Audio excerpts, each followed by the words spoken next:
Hello guys, welcome back to my channel. তো আগের এপিসোডে লাস্টে আমরা দেখেছিলাম তাদের ওয়েডিং ওকেশনে এখানে লিউসাও চলে আসে। সে ক্ল্যাপিং করতে করতে বলে, ওয়াও কত ভালো ওকেশন, বাট আমি দুঃখিত যে আমাকে এটা ইনভাইট করা হয়নি। লিউসাওকে সেখানে দেখে নিয়ানের তো ফেসের রঙই উড়ে গিয়েছিল। গজিন তাকে বলে, যদি তুমি ওয়েডিং অ্যাটেন্ড করতে আসো তাহলে চুপচাপ গিয়ে বসে পড়ো, বাট যদি তোমার অন্য কোনো উদ্দেশ্য থাকে তাহলে চ্যাং তোমাকে দেখে নেবে। লিউসাও বলে, মনে হচ্ছে আমি একদমই ফুল টাইমে চলে এসেছি, বাট যখন এসেই পড়েছি তাহলে নিজের মনের কথা বলে তারপর এখান থেকে যাবো। তারপর সিনিয়রের ক্লোজ গিয়ে বলে যে আমি জানি না তুমি কেন আমাকে চিনতে অস্বীকার করছো, বা যাই হোক তুমি বিয়েটি করতে পারবে না, অ্যান্ড এখন তোমাকে আমার সমস্ত কথা মানতে হবে, কারণ তোমার ছেলে জিং আমার আন্ডারে। আর যদি তুমি তোমার ছেলেকে জীবিত দেখতে চাও তাহলে কিছুক্ষণ পর আমার পাঠান লোকেশনে দেখা করতে চলে এসো। তারপর সে হুইসেল বাজাতে বাজাতে সেখান থেকে চলে যায়, অ্যান্ড হুইসেলের আওয়াজ শুনে নিয়ানের পাস্টের কথা কিছু মনে পড়ে, অ্যান্ড সে এটা তো বুঝতে পারে যে এই ব্যক্তিটির আমার পাস্টের সাথে কিছু না কিছু সম্পর্ক তো আছেই। কুজিন তাড়াহুড়ো করে এসে তাকে জিজ্ঞাসা করে, বলো ওই ব্যক্তিটি তোমাকে কি বলেছে, বাট নিয়ান তো তাকে কিছুই বলতে রাজি ছিল না। সে শুধুমাত্র এটা বলে যে প্লিজ আমার জন্য ওয়েট করবে, আমি খুব তাড়াতাড়ি ফিরে আসবো, অ্যান্ড সে এখানে ওয়েডিং প্রোগ্রাম ছেড়ে পালিয়ে যায়। যখন কি গজিনের তো মনে ভেঙে গিয়েছিল, সে মনে মনে এটাই বলছিল যে 7 বছর আগেও তুমি এইভাবে আমাকে ছেড়ে চলে গিয়েছিলে, আর আজও ঠিক তেমনটাই করলে, প্লিজ আমাকে ছেড়ে যেও না। যখন কি মলি তাকে বলছিল যে তাড়াতাড়ি গিয়ে নিয়ানকে আটকাও, বাট গজিন তো বুঝতে পারছিল না যে সে কি করবে। তখনই সেখানে চ্যাং এসে জানায় জিং মিসিং, তাকে আমি অনেক জায়গাতেই খুঁজেছি বাট তাকে পাওয়া যায়নি। যা শুনে গজিন অনেক বেশি চিন্তায় পড়ে যায়, অ্যান্ড এখানে সবাই এজেন্টকে খোঁজা শুরু করে। গজিন নিয়ানকে অনেকবার কলও করে, বাট নিয়ান তার কলের কোনো রিপ্লাই দেয় না।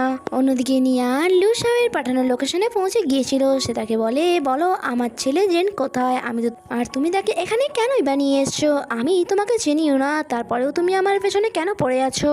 লিউসাও বলে, তুমি চিন্তা করো না, কারণ তোমার ছেলে একদমই ঠিক আছে। এরপর সে তার কিছু পোষা গন্ডাকে ডাকে, অ্যান্ড নিয়ানকে বলে, চলো এই সবকে নক করে দাও, তারপর আমি তোমার ছেলেকে তোমায় ফিরিয়ে দেবো। অ্যাকচুয়ালি এটা লিউসাওর একটি চাল ছিল, যাতে যাতে সে কনফার্ম হতে পারে যে নিয়ানই জিঙ্গুইন, কারণ জিঙ্গুইন ফাইটিং স্কিল অনেক ভালো করে জানতো।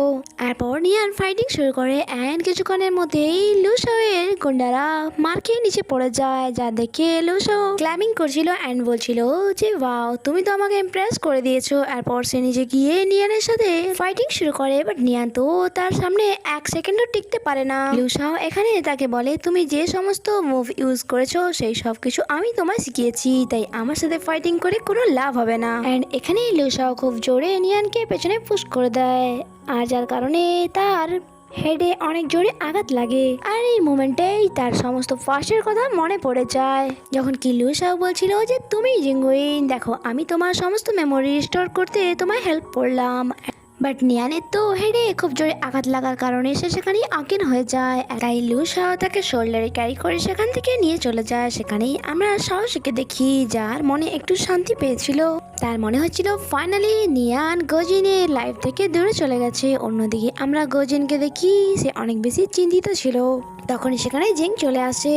নিয়ানকে পাওয়ার পর লিউসাও তাকে ছেড়ে দিয়েছিল। অন্যদিকে লিউসাও তার আর নিয়ানের ওয়েডিং ফটো পেন্ট করছিল। তখনই নিয়ানের জ্ঞান ফেরে, জ্ঞানে ফেরার পর সে প্রথমে জিজ্ঞাসা করে আমার ছেলে কোথায়। লিউসাও বলে যে তুমি চিন্তা কেন করছো, আমি তাকে কবে কি বাসায় পাঠিয়ে দিয়েছি, এমনিতেও আমি তার প্রতি ইন্টারেস্টেড থোড়ি ছিলাম, যা আমি চেয়েছিলাম সেটা এখন আমার কাছে। 7 বছর আগে আমি খুব বড় ভুল করে ফেলেছিলাম, তোমাকে গজিনের কাছে পাঠানোই উচিত হয়নি আমার। যদি তুমি গজিনের কাছে না যেতে তাহলে আমরা কখনো আলাদাই হতাম না। এরপর সিনিয়রের ক্লোজ গিয়ে বলে যে ভালোই হয়েছে তোমার মেমোরি রেস্টোর হয়ে গিয়েছে, এখন তুমি আমাকে কোনো আননোন পারসন ভাববে না। আমি তোমাকে অনেক মিস করেছি, বাট এখন আমার অপেক্ষার শেষ হয়েছে। আমি চাই তুমি আমার সাথে বাসায় ফিরে চলো, আর সেখান থেকে আমরা আমাদের নতুন লাইফে শুরু করবো। তখনই নিয়ান তাকে নিজের থেকে দূরে ঠেলে দেয় অ্যান্ড বলে ফার্স্টে কি হয়েছিল অ্যান্ড আমার পরিচয় কি ছিল সেই সব কিছু ম্যাটার করে না, প্রেজেন্ট টাইমে আমি এখন নিয়ান।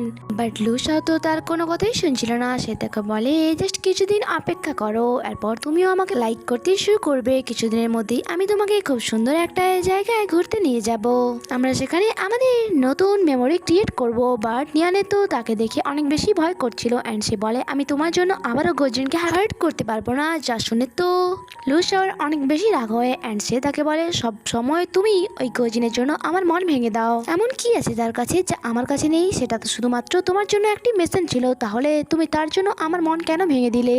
যা শুনে নিয়ানের মনে পড়ে যে সে কখনোই গজিনকে ফাঁসাতে চায়নি, বাট লুসাও তাকে এমনটা করতে বাধ্য করেছিল। আসলে লুসাওয়ের একটি কি দরকার ছিল যার দ্বারা সে গজিনের সমস্ত ফান্ড চুরি করতে পারতো, বাট গজিন এসে দেখা করার পর নিয়ান তাকে ভালোবেসে ফেলেছিল, তাই সে গজিনকে ধোকা দিতে চাইছিল না। এখানে লুসাও বলে যে জানি না ওই ছেলেটির মধ্যে কি এমন আছে যে তুমি তার জন্য আমাকে ঠকালে, আর তারপর 7 বছরের জন্য তুমি মেশিং হয়ে যাও। সত্যি তোমার সাহসের প্রশংসা করা দরকার। নিয়ানের মনে পড়ে যে লুসাও নিয়ানকে বলেছিল যে তুমি গজিনকে ভুলে যাও, সে তো শুধুমাত্র গজিনের ফান্ড চুরি করে একটি নতুন লাইফ শুরু করতে চাইছিল।